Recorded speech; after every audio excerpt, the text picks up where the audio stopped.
ஆண்டவரும் இரட்சகருமான இயேசு கிறிஸ்துவின்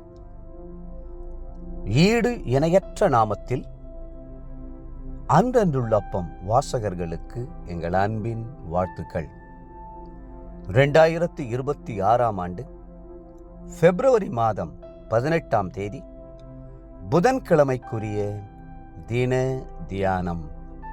இன்றைய தலைப்பு என் சபையை. மத்தேயு 16:18 சொல்கிறது, நீ பேதுருவாய் இருக்கிறாய், இந்த கல்லின் மேல் என் சபையை கட்டுவேன், பாதாளத்தின் வாசல்கள் அதை மேற்கொள்வதில்லை. கர்த்தருடைய பிள்ளைகளுக்கு கர்த்தர் கொடுக்கிற ஒரு பெரிய ஆசீர்வாதம் தேவனுடைய சபையாகும். அதுவே கர்த்தருடைய ஆலயம். கர்த்தருடைய ஆலயத்தை ஒருபோதும் பாதாளத்தின் வாசல்கள் மேற்கொள்ளவே முடியாது. சபையோடும் விசுவாசிகளோடும் தேவ ஊழியர்களோடும் ஐக்கியம் வைத்திருக்கிறவர்கள் ஒருபோதும் அசைக்கப்படுவதில்லை. சபையை குறித்து கர்த்தர் 3 வாக்குத்தத்தங்களை கொடுத்தார். நான் என் சபையை கட்டுவேன், சபைக்கு பரிசுத்த ஆவியை அனுப்புவேன், சபைக்காக திரும்ப வருவேன் என்பதே அவை. சபையை தேவனுடைய நகரம் என்றும் அழைக்கலாம். சபையை உன்னதமானவர் வாசம் பண்ணும் பரிசுத்த ஸ்தலம் என்றும் கூறலாம். வேதம் சொல்கிறது, 46ஆம் சங்கீதம் 4-5 வசனங்களில், ஒரு நதியுண்டு, அதன் நீர்க்கால்கள் தேவனுடைய நகரத்தையும் உன்னதமானவர் வாசம் பண்ணும் பரிசுத்த ஸ்தலத்தையும் சந்தோஷிப்பிக்கும். தேவன் அதன் நடுவில் இருக்கிறார், அது அசையாது, அதிகாலையிலே தேவன் அதற்கு சகாயம் பண்ணுவார். தேவன் அனுப்புகிற நதிதான் பரிசுத்த ஆவியாகிய நதி. ஆலய ஆராதனையிலே ஆவியில் நிரம்பி பாடுகிற பாடல்கள், ஆவியில் நிரம்பி துதிக்கிற ஆராதனை, ஆவியில் நிரம்பி பிரசங்கிக்கிற வேத வசனங்கள் என அனைத்துமே ஒவ்வொரு தேவனுடைய பிள்ளையும் ஆவிக்குள்ளே பலப்படுத்தி காத்துக்கொள்கிறது. வேதம் சொல்கிறது, வெளிப்படுத்தின விசேஷம் 22:1, பின்பு பளிங்கை போல் தெளிவான ஜீவ தண்ணீருள்ள சுத்தமான நதி தேவனும் ஆட்டுக்குட்டியானவரும் இருக்கிற சிங்காசனத்திலிருந்து புறப்பட்டு வருவதை எனக்கு காண்பித்தான். பரலோகத்தின் தேவன் அங்கிருந்த பரலோக நதியை தேவனுடைய ஆலயத்தின் வழியாக அனுப்பி தருகிறார். தேவ ஜனங்களின் தாகத்தை தீர்க்கும்படியாக, தேவ ஜனங்களை சுத்திகரிக்கும்படியாக அந்த நதி புறப்பட்டு வருகிறது.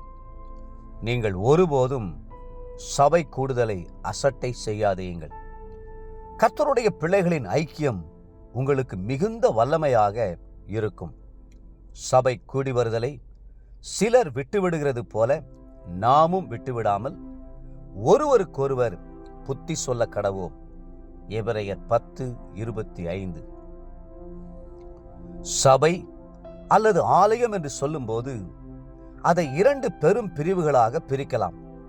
ஒன்று காணப்படுகிற ஆலயம், இன்னொன்று காணப்படாத ஆலயம். நாம் காணக்கூடிய வகையிலே கல்லினாலும் மண்ணினாலும் கட்டப்பட்ட கட்டிடம் தேவனுடைய ஆலயம் என்று அழைக்கப்படுகிறது. அதே நேரத்தில் காணப்படாத ஆலயம் அதர்சனமான கிறிஸ்துவின் சரீரம். அது பரலோகத்தில் பெயர் எழுதப்பட்ட சர்வ சங்கமாகிய சபை. உலகமெங்கும் இருக்கிற பரிசுத்தவான்களையெல்லாம் ஆவியினாலே ஒன்றாய் கூட்டி இணைக்கும் தேவனுடைய மாளிகை. தேவ பிள்ளைகளே, பூமிக்குரிய ஆலயத்திலும் நீங்கள் கலந்து கொண்டு தேவனை ஆராதிக்க வேண்டும்.